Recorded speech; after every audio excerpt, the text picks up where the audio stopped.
প্রতিটা ম্যাচ, প্রতিটা মুহূর্ত, জয়ের উল্লাস, হারের নীরবতা, মাঠের খেলা, টেবিলের খেলা, আবেগ, অ্যাকশন আর বিশ্লেষণ। খেলা যেমন, খবরটাও ঠিক তেমন গরমাগরম। ওয়েলকাম টু স্টার প্লে, সাথে আছি আমি ডায়না জারিন। শুরুতেই শিরোনাম। শুক্রবার জাতীয় ফুটবল দলের হেড কোচের নাম ঘোষণা। প্রথম পছন্দ ক্রিস কোলম্যান। সরকারের দিকে তাকিয়ে বাফুফে। জাতীয় দলের কোচের জন্য নির্দিষ্ট তহবিল গঠনে ব্যর্থ বাফুফে। কোচ নিয়োগের জটিলতা, সামর্থ্য মাথায় রাখা জরুরি বলছেন ক্রীড়া সাংবাদিকরা।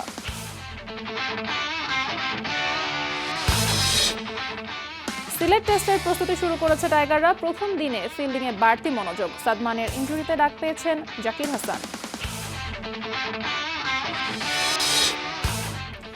ইনজুরি কাটিয়ে মাঠে বাবর আজম। ফুল ফিট না হলেও খেলবেন টাইগারদের বিপক্ষে শেষ টেস্টে। সিরিজ হার এড়ানোর লক্ষ্য পাকিস্তানের।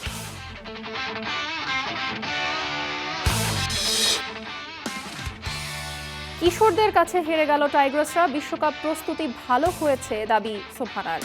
অস্ট্রেলিয়া ভারতকে নিয়ে নেই কোনো পরিকল্পনা।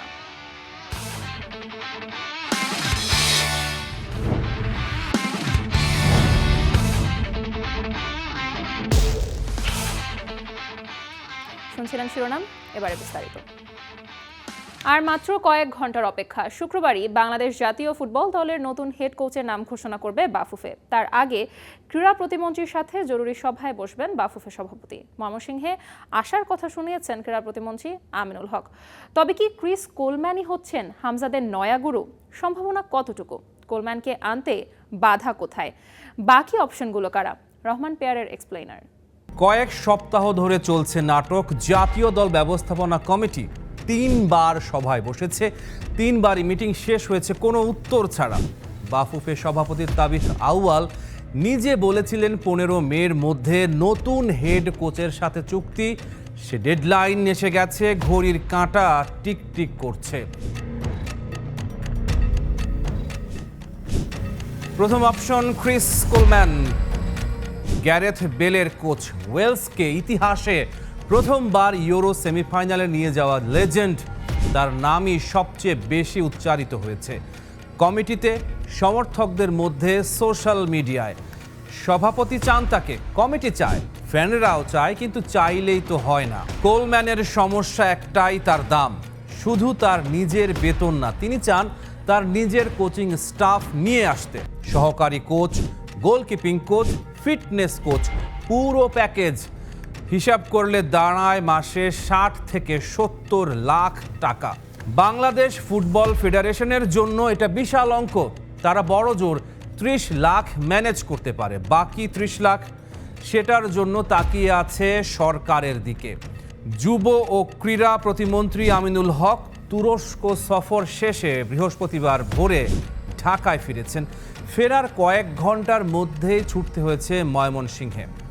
বাফুফে চেয়েছিল বৃহস্পতিবারই বৈঠক করতে, কিন্তু মন্ত্রীর ফিরতে দেরি, তাই বৈঠক হবে শুক্রবার।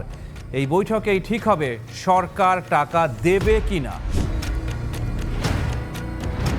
কিন্তু ভেতরের খবর বলছে সরকার হয়তো মাসে 10 থেকে 15 হাজার ডলার দিতে পারবে।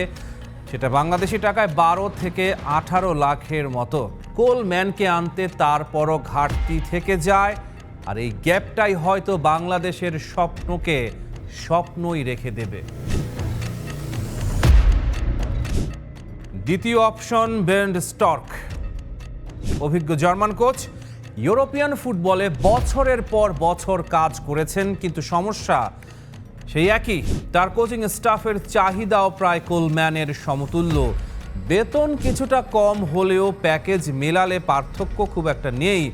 কোলম্যান যদি বাদ যায়, স্টর্কও হয়তো বাদ, কারণ সমস্যাটা ব্যক্তির না, সমস্যাটা বাজেটের। তৃতীয় অপশন থমাস ডুলি। হঠাৎ করে আলোচনায় এসেছেন, কিন্তু হঠাৎ না, কারণটা চমকপ্রদ। ডুলি সবে গায়ানা জাতীয় দলের কোচের পদ থেকে পদত্যাগ করেছেন। কেন? কেউ কিছু বলেনি, কিন্তু টাইমিংটা দেখুন, ঠিক যখন বাংলাদেশ কোচ খুঁজছে। ফুটবল মহলে গুঞ্জন, ডুলি জানেন তার গন্তব্য কোথায়। এই 65 বছর বয়সী জার্মান আমেরিকান কোচের প্রোফাইল কিন্তু মোটেও হালকা না। কোচিং ক্যারিয়ারে ছিলেন জার্মান কিংবদন্তি ইয়র্গেন ক্লিন্সম্যানের সহকারী। সবচেয়ে বড় কথা, ফিলিপাইন জাতীয় দলকে প্রথমবার এশিয়ান কাপের মূল পর্বে নিয়ে গেছেন। এশিয়ার ফুটবল বোঝেন, এশিয়ার মাঠে সাফল্য পেয়েছেন। বাংলাদেশ ঠিক এটাই চাইছে। আর একটা বড় ব্যাপার, বাফুফে চায় সহকারী কোচ হোক দেশীয় কেউ। কোলম্যান রাজি না, ডুলি কি রাজি? বাফুফের টেকনিক্যাল কমিটির চেয়ারম্যান কামরুল হিলটন নিজেই বলেছেন ডুলি তাদের শর্ট লিস্টে আছেন। তবে ডুলির একটা কালো দাগও আছে। গায়ানায় স্থানীয় খেলোয়াড়দের সাথে দ্বন্দ্ব হয়েছিল, সেই বিতর্ক এখনও আলোচনায়। তাহলে দাঁড়ালো কোথায়?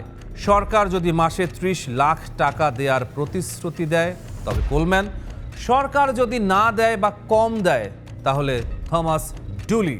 শুক্রবার সেই বৈঠক, তাবিথ আউয়াল আর আমিনুল হকের মুখোমুখি সেই মুহূর্তে ঠিক হয়ে যাবে।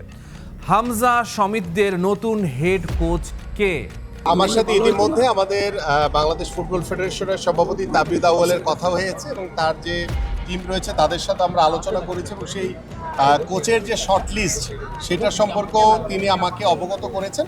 তো আমরা আশা করি যে 2-1 দিনের ভিতরেই ইনশাল্লাহ আমরা আমাদের যে চূড়ান্তভাবে সিদ্ধান্ত নিব যে আমরা আসলে কাকে কোচ হিসেবে নিয়োগ দিব। এবং আমি অ্যাজ এ ফুটবলার হিসেবে এবং বাংলাদেশের মানুষের ফুটবল নিয়ে যে উৎসাহ উদ্দীপনা রয়েছে, আমরা আশা করি যে বাংলাদেশ ফুটবল ফেডারেশন এবং পাশাপাশি আমাদের সারা বাংলাদেশের যে দর্শকদের যে চাওয়া রয়েছে, যে প্রত্যাশা রয়েছে, আমরা সর্বোচ্চভাবে গুরুত্ব দিয়ে যাকে আমাদের বেস্ট মনে হবে, যাকে দিলে আমার বাংলাদেশের ফুটবল এগিয়ে যাওয়ার অনেক বেশি সম্ভাবনা থাকবে। এবং আমরা বিগত সময়ের এক্সপিরিয়েন্স দেখে আমাদের বাংলাদেশের মানুষের যাকে নিয়ে সবচেয়ে বেশি এক্সপেকটেশন, আমরা সেই মানুষটিকে নিয়োগ দিব ইনশাল্লাহ। আরেকটা বিষয় যে কোচের ব্যয় বহন করার একটা বড় বিষয় সামনে আসছে, যেমন $50,000 দিতে হবে বাফুফের। আমি ইতিমধ্যে বলেছি যে বাফুফের সাথে এক হয়ে আমরা বেস্ট পসিবল কোচকে নিয়োগ দেওয়ার জন্য যা করণীয় আছে সার্বিক সহযোগিতা বাফুফের পক্ষে থাকবে ইনশাল্লাহ। Thank you. হামজা চৌধুরী এসে বাংলাদেশের ফুটবলে যে আশার আলো জ্বেলেছেন, সেই আলো কতটা উজ্জ্বল হবে অনেকটাই নির্ভর করছে এই একটা সিদ্ধান্তের উপর। Rahman pair, star play. 55 বছরেও জাতীয় দলের হেড কোচের জন্য কোনো নির্দিষ্ট তহবিল করতে পারেনি বাংলাদেশ ফুটবল ফেডারেশন। শুধু হাই প্রোফাইল কোচ দেখলেই হবে না, সেই সাথে তহবিলের বিষয়টাও মাথায় রাখতে হবে, নিজেদের সামর্থ্যের দিকে খেয়াল রাখতে হবে, এমনটাই মনে করেন ক্রীড়া সাংবাদিকরা। মুশফিকুর রহমানের রিপোর্টে বিস্তারিত। লাল সবুজের বিদেশি কোচ হিসেবে হাভিয়ার কাভরেরার মেয়াদকালের অবসান ঘটেছে গেল মাসে। এখন জাতীয় ফুটবল দলের নতুন বিদেশি কোচের নিয়োগ প্রক্রিয়া চলমান। জাতীয় দলে এখন পর্যন্ত মোট 26 জন বিদেশি কোচ নিয়োগ পেয়েছেন, যাদের মধ্যে সবশেষ হাভিয়ার কাভরেরা 4 বছর কাজ করার রেকর্ড আছে। আবার মাত্র 7 দিনেও দল ছাড়ার রেকর্ডও আছে ইতালিয়ান কোচ ফাবিও লোপেজের। এত সবের পেছনে কারণ কিন্তু একটাই, আর তা হলো আর্থিক সামর্থ্য আর পরিপাটি পরিবেশ। সেই জায়গায় বাংলাদেশ ফুটবল ফেডারেশন প্রতিষ্ঠার 54 বছরেও গড়ে ওঠেনি জাতীয় দলের কোচিং স্টাফ ব্যবস্থাপনা তহবিল। তার সদস্যপদ পাওয়ার পর 55 বছর চলছে, কিন্তু বাংলাদেশের বিদেশি কোচের জন্য এ পর্যন্ত যতবারই বিদেশি কোচ নিয়োগ দেওয়া হয় তখনই দেখা গিয়েছে বাংলাদেশের বিভিন্ন রকম সংকট দেখা দেয়। বিশেষ একটি কৌশল বা বিপণন কৌশল তৈরি করতে পারে যেখানে বাংলাদেশ ফুটবল উপকৃত হবে এবং বাংলাদেশ ফুটবল ফেডারেশনকেও ভবিষ্যতে এ ধরনের কোনো জটিলতার মুখে পড়তে হবে না। তবুও চলতে হবে, থেমে থাকার সুযোগ নেই। তাই তো কোচ নিয়োগে আর্থিক সহযোগিতা নিতে সরকারের দ্বারস্থ হতে যাচ্ছে বাফুফে। এটাই বা কতটুকু যুক্তিযুক্ত? এটিও একটি জটিল প্রক্রিয়া আমি বলবো এই জন্য যে বাংলাদেশ সরকার কতদিন পর্যন্ত এই কোচের দায়ভার বা ব্যয়ভার বহন করবে তা আগে ফুটবল ফেডারেশনকে নির্ধারিত করতে হবে। যদি তাই হয় তবে কোন মানের কোচ নিয়োগে প্রাধান্য দেওয়া উচিত বাফুফের? এখানে বাস্তবতা হচ্ছে যে ডিলেটা হচ্ছে যে কারণে এখন যে মানে কোচ আবেদন করেছেন, মানুষের আগ্রহ বা বাফুফে চাচ্ছে ফুটবলটাকে ভিন্ন মাত্রায় নিতে, এই জন্য যে আপনার আর্থিক সামর্থ্য প্রয়োজন বা লজিস্টিক সাপোর্টের প্রয়োজন, বাফুফের হাতে আসলে সেই সীমাবদ্ধতা রয়েছে। আমাদের সে ধরনের কোচ নেওয়া উচিত যে আমাদের পরিবেশের সাথে খাওয়াইতে পারবে, যাকে আমরা পালতে পারবো, যার বেতন আমরা দিতে পারবো, যার মাধ্যমে সাকসেস আসবে। আমাদের যে ফুটবল এখন যে উচ্চতায় উঠতেছে, জনপ্রিয়তা আবার ফিরে আসতেছে, এটাকে আরও উপরে নেওয়ার জন্য যে ধরনের কোচ দরকার ওই ধরনের কোচই আমরা চাই। তবে এখন দেখার অপেক্ষা সাধ্য আর সামর্থ্যের মধ্যে প্রয়োজন বুঝে কোন কোচকে নিয়োগ দেয় বাফুফে। Mushfiqur Rahman, star play, Dhaka. এই মুহূর্তে ফিল্ডিংয়ে নাকি বিশ্বের সেরা 3 দলের একটা বাংলাদেশ। যদিও পাকিস্তান সিরিজে টাইগারদের ফিল্ডিং কোচের দায়িত্ব পাওয়া আশিকুর রহমান মজুমদারের এই কথার সাথে বাস্তবতার কোনো মিল নাই। তবে বাস্তবতা হচ্ছে চোটে স্কোয়াড থেকে কাটা পড়েছেন ওপেনার সাদমান, ডাক পেয়েছেন জাকির হাসান। দলের সঙ্গে এক সেশন অনুশীলনও করেছেন এই টপ অর্ডার। সিলেট থেকে মাহবুব রিমনের রিপোর্ট, ক্যামেরায় ছিলেন ইখতিয়ার মোহাম্মদ। মিরপুর টেস্টের দ্বিতীয় ইনিংসে গালিতে সালমান আঘা ঠিক এমন একটা ক্যাচ ধরেই ম্যাচের মোড়ই ঘুরিয়ে দিয়েছিলেন ওপেনার সাদমান ইসলাম অনিক। তবে অনুশীলনে এই ক্যাচটা হয়ে গেল বুমেরাং। মাঠ থেকে ধরলেন ড্রেসিং রুমের পথ, যেতে যেতে সান্ত্বনা। অনিকের জন্য যদি হয় সারা, তবে জাকির হাসানের জন্য শুরু। ডিপিএল খেলছিলেন ঢাকার লেপার্ডের হয়ে, তবে হঠাৎ করেই তাকে উড়িয়ে আনা হয়েছে সিলেটে। উদ্দেশ্য ব্যাকআপ। তবে দুয়ে 4 মিলে গেলে ভাগ্য খুলে যেতে পারে জাকিরের। শুরুটা যে ফিল্ডিং দিয়ে সেখানেই ফেরা যাক। গেল 1 বছরে বাংলাদেশ ফেলেছে 20% বেশি ক্যাচ, যার আবার 60% বেশি স্লিপে। তবুও এই সিরিজে ফিল্ডিং এর দায়িত্ব বর্তানো কোচের দাবি টাইগাররা নাকি বর্তমান সময় সেরা 3 দলের একটা। আমি যেটা ফিল করি, আমাদের স্ট্যান্ডার্ড, আমাদের যে ফিল্ডিং স্ট্যান্ডার্ড, এটা হাইস্ট লেভেলের এবং এটা ইন্টারন্যাশনাল টপ 3টা টিমের মধ্যে একটা, আমি যেটা বিশ্বাস করি। দ্বিতীয় টেস্টের আগে পাকিস্তান যেখানে করেছে ঐচ্ছিক অনুশীলন, সেখানে বাংলাদেশ ভীষণ সিরিয়াস। লাক্কাতুরার গ্রিন টপে পেসাররাই হতে পারে এক্স ফ্যাক্টর। তবে এদিন তাসকিন এবাদতের চাইতে শরীফুল বেশি ক্ষুরধার। নাহিদ তো বরাবরই স্পেশাল। নাহিদ রানা একটা আমাদের নতুন যে সেন্সেশন আমাদের পেস বোলিংয়ে, এটা আমাদের জন্য একটা প্লাস পয়েন্ট। প্লাস সাথে আমাদের তাসকিনও কিন্তু 140+ বল করে, ইবাদত বল করে এবং শরীফুলও বল করে। তো এটা আমাদের জন্য একটা খুব ভালো একটা পজিটিভ সাইড যে নাহিদ রানার মতো পেস বোলার আমাদের টিমে আছে। সিলেটে বিকেলের শুরুতেই হানা দেয় বৃষ্টি, তাতে নির্ধারিত সময়ের আগেই শেষ বাংলাদেশের অনুশীলন। অবশ্য শনিবারের ম্যাচের আগে আছে আরও একটা সেশন, সেখানেই হয়তো হবে ফাইন টিউনিং। তবে তার চাইতেও বড় প্রশ্ন, বৃষ্টির বাধা টপকে পুরো 5 দিন মাঠে খেলা গড়াবে তো? মাহবুব রিমন, স্টার প্লে, সিলেট। সাদমানের ইনজুরিতে পড়ার দিনে ইনজুরি কাটিয়ে পাকিস্তানের অনুশীলনে ফিরেছেন বাবর আজম। ফুল ফিট না হলেও সিলেট টেস্টে দলে থাকছেন সাবেক পাকিস্তান অধিনায়ক। লাক্কাতুরা নেটে ঘন্টারও বেশি ব্যাটিং অনুশীলন করেছেন বাবর। ব্যাটাররা অনুশীলন করলেও হোটেলে বিশ্রাম করেছেন Pakistan bowling unit. Pacer Hasan Ali মাঠে আসলেও হাত ঘোরাননি। সিলেট পাকিস্তান দলের প্রথম দিনের অনুশীলনে চোখ রেখেছেন মাহবুব রিমন। 1, 2, 3 এভাবে পাক্কা 30 মিনিট, আবার বিশ্রাম, আবার batting. Babar on top, Babar waiting for comeback. হাঁটুর ইনজুরিতে ঢাকা টেস্টের ড্রেসিং রুমেই বসে দেখতে হয়েছে দলের হার। চারিপাশে তির্যক সব সমালোচনা আষ্টে পিষ্টে ধরেছে জড়িয়ে। দুঃসময় বাবরই আস্থা খোঁজেন সরফরাজ। তবে প্রশ্ন, ফুলফিট তো পাকিস্তানের এই টপ অর্ডার? অনুশীলনে অবশ্য কিছুটা নড়বড়েই দেখা গেল তাকে। লাক্কাতুরায় টাইগারদের বিপক্ষে টানা 4 টেস্ট হারের লজ্জার সামনে দাঁড়িয়ে পাকিস্তান। আভিজাত্যের ক্রিকেটে এশিয়ার কোনো প্রতিপক্ষের বিপক্ষে এর আগে টানা হালি ম্যাচে হারেনি তারা। ঐচ্ছিক অনুশীলনও তাই সিরিয়াসনেস। শান মাসুদ, সালমান আঘাকে 2 পাশে রেখে মধ্যখানে বাবর। টাইগার পেসারদের নিয়েই যত ভয় পাকিস্তানের, স্পিনাররাও কম যান না। হোম অফ ক্রিকেটে 20 উইকেটের 10টাই ভাগ করে নিয়েছেন তারা। তবে তাসকিন নাহিদদের সামলাতে নেট কিংবা ছোয়ার পেসেই অনুশীলন সেরেছে অতিথি দল।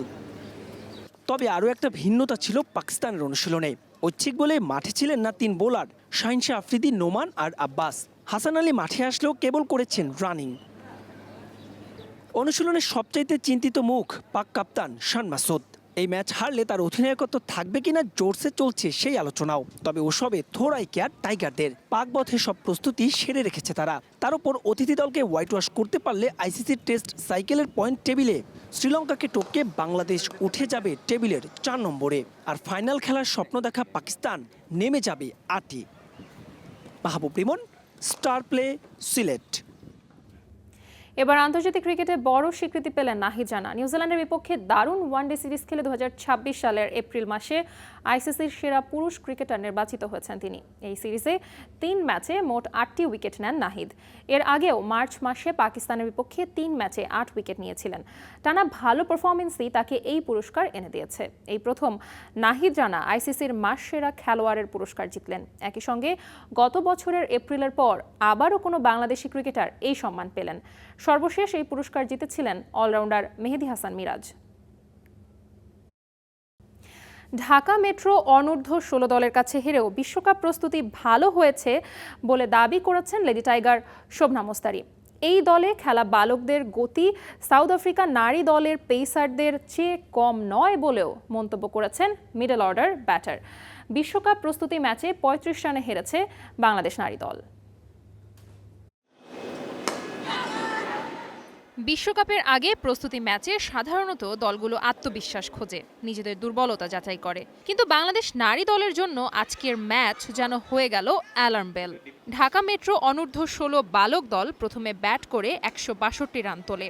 163 রানের লক্ষ্যটা টি-20 হিসেবে অসম্ভব ছিল না, বিশেষ করে আন্তর্জাতিক ক্রিকেট খেলা দলের জন্য। কিন্তু রান তাড়ায় নেমে নিয়মিত বিরতিতে উইকেট হারিয়েছে নারী দল।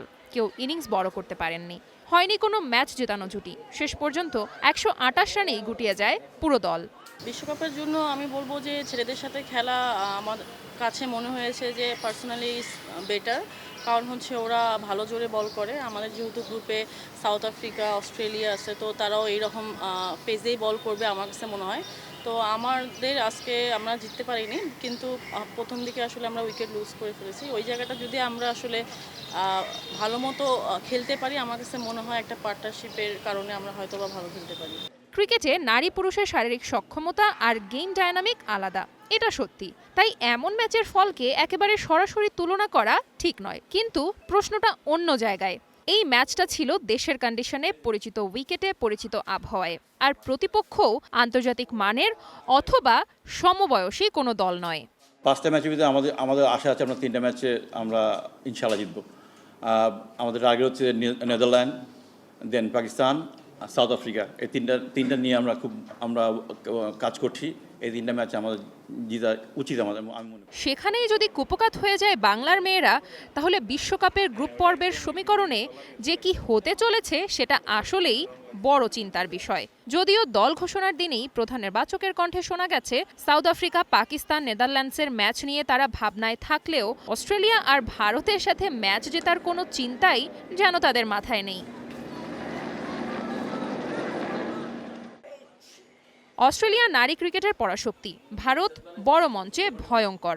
সাউথ আফ্রিকার টি-20 সমীকরণ বলছে শেষ 5 ম্যাচেই তারা ভারতের মুখোমুখি হয়ে হেরেছে মাত্র একটা ম্যাচ। তার উপর বাংলাদেশের ব্যাটিং লাইনআপের বর্তমান ফর্ম খুব বেশি আশাবাদী হওয়ার সুযোগ দিচ্ছে না। Diana Zarin, star play. FIFA বিশ্বকাপের খেলার সব রকম প্রস্তুতি সেরে রেখেছে ইরান।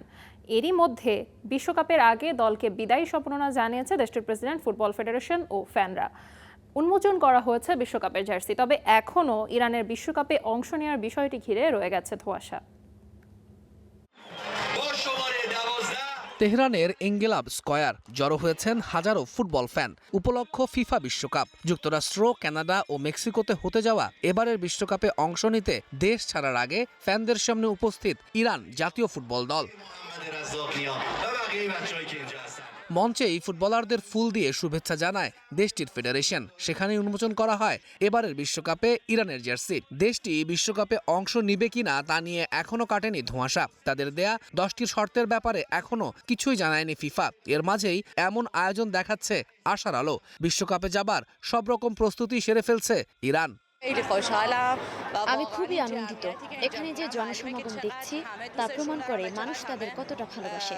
আমি আশা করি এই সমর্থন আর সবার দোয়া তাদের শক্তি হয়ে উঠবে এবং তারা জয় এনে দিতে পারবে। আমেরিকায় জাতীয় দলের খেলোয়াড়দের উপস্থিতি আমাদের দেশের বর্তমান পরিস্থিতি বিবেচনায় তাদের প্রযুক্তিগত সক্ষমতাকে তুলে ধরবে। ইরানের অবস্থান যে পরিপ্রেক্ষিতে নির্ধারিত হয়েছে তা একটি শক্তিশালী অবস্থান। جایگاه ایران این مثلا مثل موقع‌های جام جهانی گذشته نیست এটা আগের বিশ্বকাপগুলোর মতো নয়, এটি সম্পূর্ণ ভিন্ন। বিশেষ করে আমেরিকার ক্ষেত্রে বিষয়টি আলাদা, যেখানে ভালো খেলে আমাদের প্রতিশোধ নেওয়া উচিত। সম্মানের সাথে খেলে সর্বোচ্চটা দিয়ে চেষ্টা করতে হবে। هدف خودش قرار داد জাতীয় দলকে বিশ্বকাপের জন্য শুভকামনা জানিয়েছেন ইরানের ফুটবল প্রধান মেহেদি তাজ। আজ আমরা জাতীয় দলকে বিদায় জানাচ্ছি, তাদের শুভযাত্রা কামনা করছি। তারা যেন জনগণের সঙ্গে রাস্তায় আসে, জনগণের পাশে দাঁড়ায়। যে মানুষগুলো প্রায় ৭০ দিন ধরে রাস্তায় উপস্থিত আছে, এটি একটি সংগ্রাম, এটি সম্মানের বিষয়। জাতীয় দলও এখানে এসেছে মানুষের সঙ্গে থাকার জন্য।